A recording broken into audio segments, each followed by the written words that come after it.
Variété Football Club de Diourbel. Récépissé numéro 077 GRD. Siège social, quartier Thierno Kandji, numéro 290, c'est cette maison-là. Téléphone 77 636 78 42 et 70 336 49 21. Diourbel le 30/8/2019. Journée d'études sur le football de Diourbel, tenue les 23 et 24 août 2019.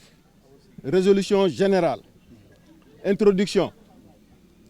Ces journées d'études ont été organisées en collaboration avec Diap Diokhé et Génération Dorée 90 sur la base d'invitations ciblées de 100 personnes qui a vu la participation de toutes les générations d'acteurs du football de Diourbel avec 82% de présence effective, dont celle du maire représentée par son adjoint en charge du sport et celle de l'inspection des sports représentée par le directeur du stade. Ces journées ont donc toutes les légitimités pour parler du football de Diourbel et se sont déroulées sous forme de panels thématiques toute la journée du 23, d'ateliers techniques et d'une plénière finale le 24 jusque tard le soir. Ce sont les conclusions de cette plénière qui font l'objet de la présente résolution et le contenu de ces dites journées ont révélé un diagnostic sans complaisance, sans invective et sans attaque personnelle gratuite. Grand 1, le panel. Considérant les contre-performances sportives, administratives et socio-infrastructurelles qui ne cessent de plomber et de freiner le développement du football de Diourbel, les panélistes recommandent une synergie de tous les acteurs et partenaires du football autour de la charte d'éthique et de déontologie, gage du succès des valeurs sportives, des règles morales et des devoirs assujettis. Les panélistes suggèrent aux instances dirigeantes un mode d'appropriation des principes fondamentaux régulateurs du football ainsi que les prises et la mise sur pied de conseils d'éthique et de déontologie, organes de veille et d'atelier et d'alerte, garant du respect de l'esprit sportif. Les panélistes rappellent l'évolution technico-tactique fulgurante du football tout en suggérant aux techniciens une adaptation de leur contenu programme pour un football performant dans toute localité. Les panélistes apprécient l'impact de la condition physique comme facteur de performance dans le football moderne et suggèrent aux techniciens un entraînement rigoureux et méthodique à travers le triangle d'or, vitesse, force, endurance. Les panélistes, au-delà de la séance dite très pédagogique et digeste sur les lois du jeu et les nouvelles modifications, ont suggéré l'appropriation en faveur de tous les acteurs et partenaires du football, et ce pour un changement de comportement. Grand 2, les infrastructures.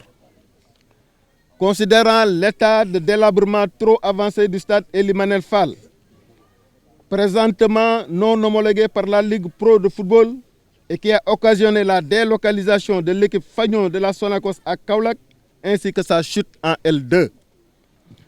Considérant l'inexistence d'un stade municipal multifonctionnel à Diourbel, considérant le manque d'aires de jeu aménagées dans les quartiers, sous-quartiers et villages, considérant l'absence totale de parcours sportif dans la commune de Diourbel et dans le département, considérant l'inexistence d'un centre d'hébergement dans l'aire du stade Ely Manel Fall, considérant l'inexistence de centres médico-sportifs dans les communes, la plénière exige la réfection du stade Ely Manel Fall de Diourbel dans les meilleurs délais, comme prévu à compter du deuxième semestre 2019 selon les autorités.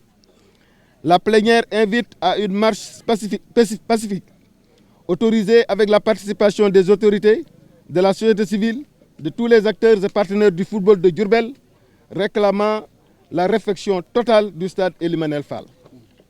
La plénière demande au maire de Diourbel une diligence factuelle du processus et des procédures de construction d'un stade municipal avec la collaboration des acteurs potentiels et partenaires du football.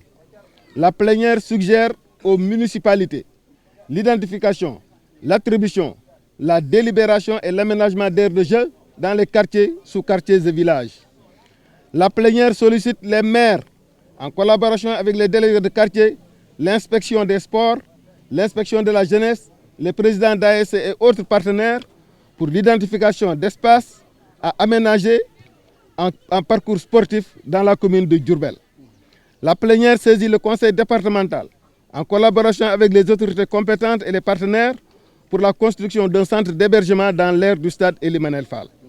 La plénière suggère la construction d'un centre médico-sportif sous l'autorité du conseil départemental et des conseils municipaux en collaboration avec les partenaires. La plénière saisit le conseil départemental en collaboration avec les conseils municipaux et les autres partenaires pour la construction de centres médico-sportifs dans les communes. Grand 3, troisième atelier, Ligue, équipes et compétitions. La plénière exige la domiciliation des compétitions en Ligue 2 de la Sonacos par une réhabilitation immédiate de la pelouse du stade Ely Manel Fall et par son homologation en attendant sa réfection totale. La plénière suggère à la direction de l'entreprise et au président de la Sonacos une nouvelle structuration du club avec des organes forts et fonctionnels impliquant les acteurs et partenaires potentiels du football de Diourbel. La plénière invite les instances du club de la Sonacos à la mise en place d'une direction sportive qui puisse définir une politique de performance pour la remontée immédiate de l'équipe en Ligue 1 et pour la préparation de la relève à la base essentiellement locale avec des jeunes de la région.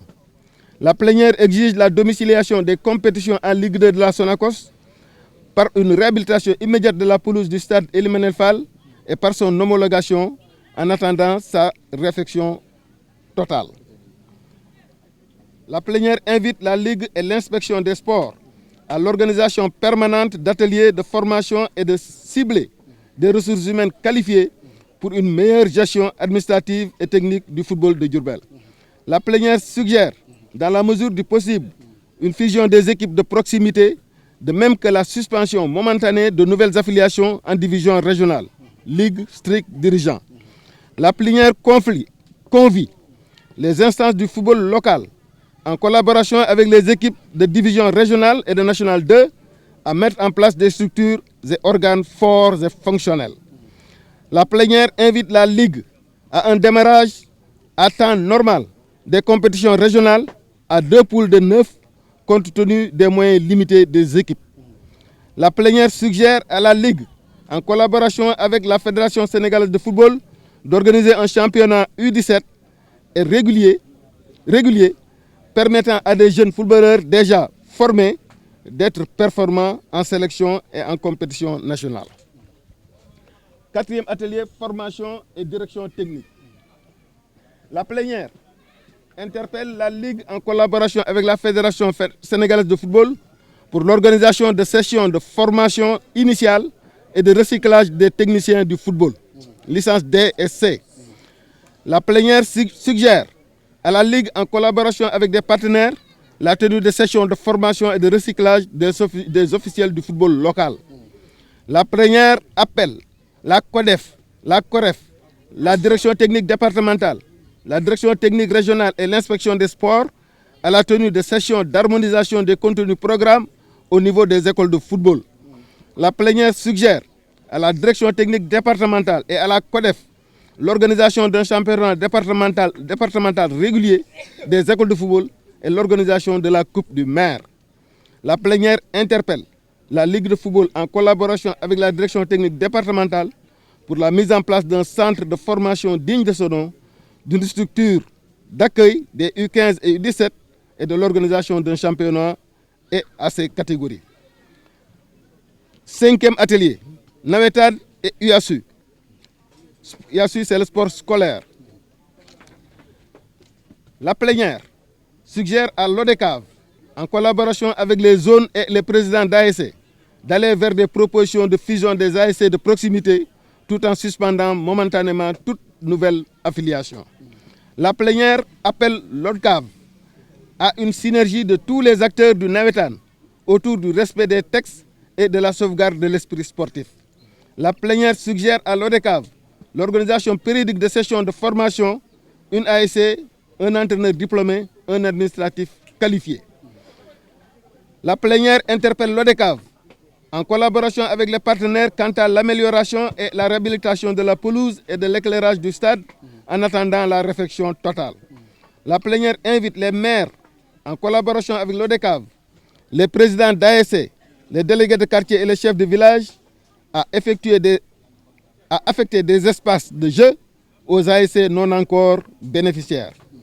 La plénière suggère à l'IA, à l'inspection d'académie, en collaboration avec l'IEF, l'inspection de l'éducation et de la formation et les maires, de prendre des dispositions préventives et des sanctions au besoin pour l'éradication des fraudes dans les compétitions au niveau du sport scolaire.